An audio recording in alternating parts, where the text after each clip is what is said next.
नवविवाहिता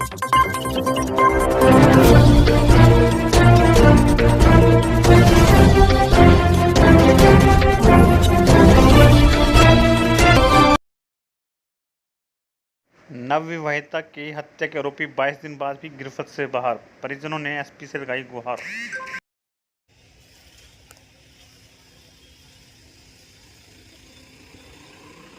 सोनू है जी। सोनू काजल के क्या लगते हैं आप? चाचा लगता हूँ जी। चाचा, क्या आखिरकार हुआ क्या था काजल के साथ? 1 साल पहले हमने शादी की थी सुगमा जी, गोडिया थाना में पड़ता है जी।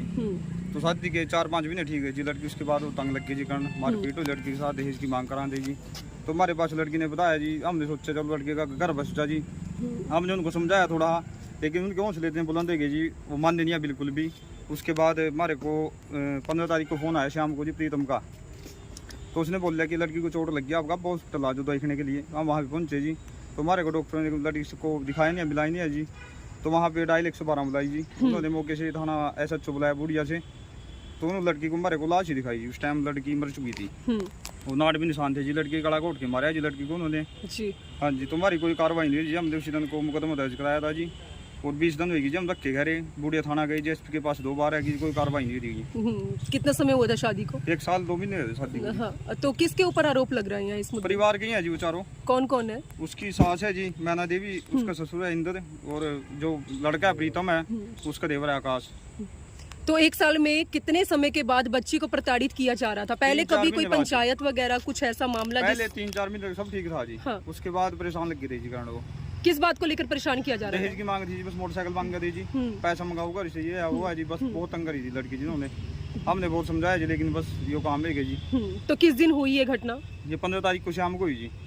तो आज आप किससे मिलने के लिए पहुंचे? साहब के पास आए थे जी। क्या गुहार लगाएंगे आज? इंसाफ के लगाई जी हमने, तो बोल दिया कि हमारे को इंसाफ चाहिए, लेकिन SP साहब ने बोला कि जो कार्रवाई बनती है हम करेंगे, ऐसा आश्वासन दिया जिन्होंने। तो काजल के कोई और भाई बहन, कोई और भी बच्चे? हाँ जी, हाँ जी। हाँ, कितने भाई बहन है? बड़ा भाई है जी उसका, और एक छोटा भाई है, एक छोटी बहन है उसकी। तो माता पिता मौके पर ही हैं?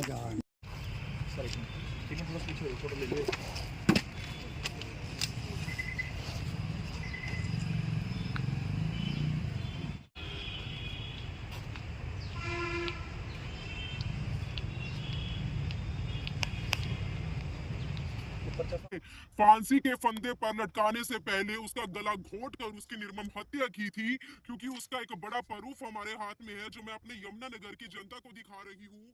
एक माँ बाप ने शायद इस बात की कल्पना की थी कि 1 साल पहले वो अपनी बच्ची की काजल की धूमधाम के साथ शादी करेंगे, लेकिन 1 साल के बाद उसकी अर्थी उठेगी, कभी इस परिवार ने नहीं सोचा था। लेकिन आज 20 साल की काजल इस दुनिया को अलविदा कहकर जा चुकी है। माँ बाप का रो रो कर बुरा हाल है, क्योंकि माँ बाप इस समय सदमे में है। बेटी के साथ इतना बड़ा हादसा हुआ, मैं सिर्फ ये जानना चाहती हूँ आपसे कि आप इंसाफ के लिए यहाँ पर पहुँची है, बेटी को इंसाफ दिलाने के लिए क्या करेंगी आप? इंसाफ चाहिए भैया, आप बताएं क्या इंसाफ की गुहार के पास भी गए थे? कहाँ गए हैं आप? क्योंकि अब तो सुनने में आ रहा है कि बुढ़िया SHO के साथ आपकी उनकी रिश्तेदारी है जिन पर आरोप लग रहे हैं। वो तो उन्हीं के साथ मिले हुआ है जी। अच्छा जी, हम यहाँ 2 बार आएगी जी, CM के पास भी चले गए जी, कहीं कोई कार्रवाई नहीं करता कोई जी। उनका बुलंद हौसले में तो करे जी, हमारा कुछ नहीं कर सकते। जो 302 धारा लगी है, अब तक इस केस में पुलिस ने किसी को नहीं उठाया? किसी को नहीं उठाया। हमें तो सिर्फ इंसाफ चाहिए, इंसाफ चाहिए हमें। हमारे पास मैसेज आया भाई के पास, उसमें गिरफ्तारी अरेस्ट का वो है जी कि गिरफ्तार हो चुके हैं, सिर्फ ऑनलाइन चढ़ रहे हैं वो कि गिरफ्तार हो चुके हैं, घर से कोई नहीं उठाया जी, वो सब घर पे बैठे हैं आराम से। ऐसे तो उनके और वो मांगे किसी और लड़की के साथ भी करेंगे जी, गाँव में भी ये बढ़ेगा जी। ये मैसेज है जी जो हमारे पास आया है कि लड़की वो गिरफ्तार हो चुके हैं, 16 तारीख से वो गिरफ्तार है, लेकिन हमारे पास वो है नहीं जी। जो SHO है जी, जो SHO है जी, वो उनको गिरफ्तार कर उठा नहीं रहा जी। हमें टाइम दे रहे हैं 10 दिन में, 15 दिन में। यहाँ पे आज आपसे पहुँचे SP साहब मिल चुके हैं या भी मिलना बाकी है? मिल चुके हैं जी। कौन मिल के आया उनसे? मिल के आए, सब मिलकर आए हैं। कुछ इंसाफ के लिए कुछ आप लोगों को आश्वासन मिला उनकी ओर से? हाँ जी, उन्होंने कहा, क्या कहा है? उन्होंने CI 2 में मार्क किया जी हमारा केस। CI 2 में मार्क किया। क्या लगता है वहाँ पर अब केस जाने के बाद आप लोगों को इंसाफ मिलेगा? हमारे को 2-4 दिन के इंसाफ मिल गया, कोई कार्रवाई तो ठीक है जी, नहीं उसके बाद हम फिर जो कार्रवाई देखेंगे जी, जैसी भी हमारे पास होगी हम अपने हिसाब से करेंगे फिर। जी, क्या हुआ था काजल के साथ? कैसे पता लगा बच्ची ने सुसाइड किया? सुसाइड हमारे पास फोन आया था जी, जो लड़की का भाई है जी उसके पास फोन आया था जी। हमें तो कुछ नहीं बताया जी, सिर्फ ये बोला कि काजल को चोट लग गया, गब्बो हॉस्पिटल में आ जाओ। तो वो गया जी वहाँ लड़का, उसने किसी ने कुछ नहीं बताया जी उसको भी काजल कहाँ पे है। तो उसने पूछा जी वहाँ भी काजल कहाँ, उनको वहाँ जो नर्स है जी उन्होंने बोला कि वो तो चली गई, उसकी है नहीं अब काजल। वो अकेला बैठा रो रहा था जी वहाँ, किसी ने नहीं, उसके जो सास ससुर थे काजल के, किसी ने नहीं उसको चुप कराया जी, कोई उसके पास नहीं आया जी। ठीक है, फिर यहाँ से पुलिस वाले बुलाए जी, भाई यार गए घर के गए जी वहाँ से, तब उन्होंने SHO आए जी, तब लड़की को दिखाया, हमारी लड़की वहाँ दिखाई जी, सब वगैरह हमें कर दी थी। जब वो बोल रहे जी कि लड़की को हम शर्मा हॉस्पिटल में लेके गए थे। ठीक है जी, तो शर्मा हॉस्पिटल में गए तब भी इन्होंने फोन किया जी हमारे पास कि लड़की को हम यहाँ लेके जा रहे हैं। शर्मा हॉस्पिटल में गए जी, वो कह रहे उन्होंने वापस कर दिया जी हमें लड़की के गल में चुन्नी देख कर जी। ठीक है जी, वहाँ लड़की के गल में चुन्नी कह रहे थे जी वो है, तो वहाँ से गए जी, उन्हें जवाब दे दिया, गब्बो हॉस्पिटल में चले गए जी। उसके बाद तो फिर यही है जी, ये लड़का गया था जी, फिर उन्होंने लड़की को सब ग्रह में देखा जी, हमारी लड़की तो मृत्यु थी जी उस टाइम वहाँ पे, मैं सब ठीक थे जी, उन्हें कोई दुख नहीं आता जी इस बात का, ऐसे ही आराम से बैठे थे जी, कोई दुख नहीं आता तो जी। काजल के शरीर के ऊपर कोई चोट के निशान जिससे आप लोगों को लगे हाँ कि जी, उसके हाथों पे निशान थे जी, उसके यहाँ गड़ मतलब किस चीज के निशान थे वो? निशान थे जी, यहाँ लिल्ले हो रहे थे हाथों के ऊपर निशान, गड़ में निशान आया था जी, यहाँ जैसे चुन्नी का पीछे गोटे हुआ जी, यहाँ से कमीज फट रही थी जी उसकी गड़ पर से। फोटो है जी हमारे पास उस लड़की की, ये देखो जी।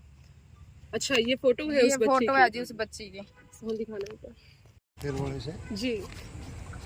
ये हमारी लड़की यहाँ सुगमादरी गई थी, जबकि 302 भी लग रही धारा और दहेज की धारा भी लग रही, और SHO के ये रिश्तेदार हैं जी, ये रिश्तेदारी के नाता ये SHO इनका कुछ गिरफ्तार नहीं करे जी आज तक इसने।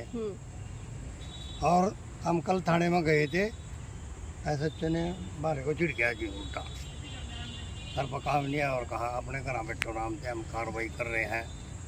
तो इसमें आज तक गिरफ्तारी नहीं हुई, मुलजम मारे को दम क्या दे रहे, हमारा क्या पकड़ लिया, उनके अपने रिश्तेदारों में फोन करवा रहे, कहा हमारा क्या पकड़ लिया, कहा।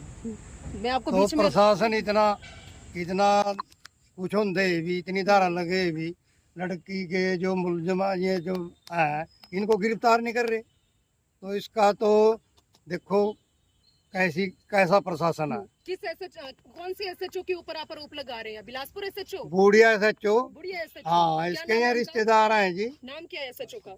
नरसिंह है जिसका नाम, किसके रिश्तेदार हैं वो? ये इन्हीं के रिश्तेदार बन रहे जी, इन्हें गिरफ्तार नहीं कर रहे हैं, जो मुजरिम है? मुजरिम के रिश्तेदार बन गए जी, ये गिरफ्तार नहीं कर रहे। तो धमकियां किसको दी हैं उन्होंने? हमारे पास फोन आया है उनके रिश्तेदार, मेरे पास खुद फोन आया भी, हमने उनका नाम कटवा दिया, तो हमने जो करना कर सका, कुछ नहीं होता।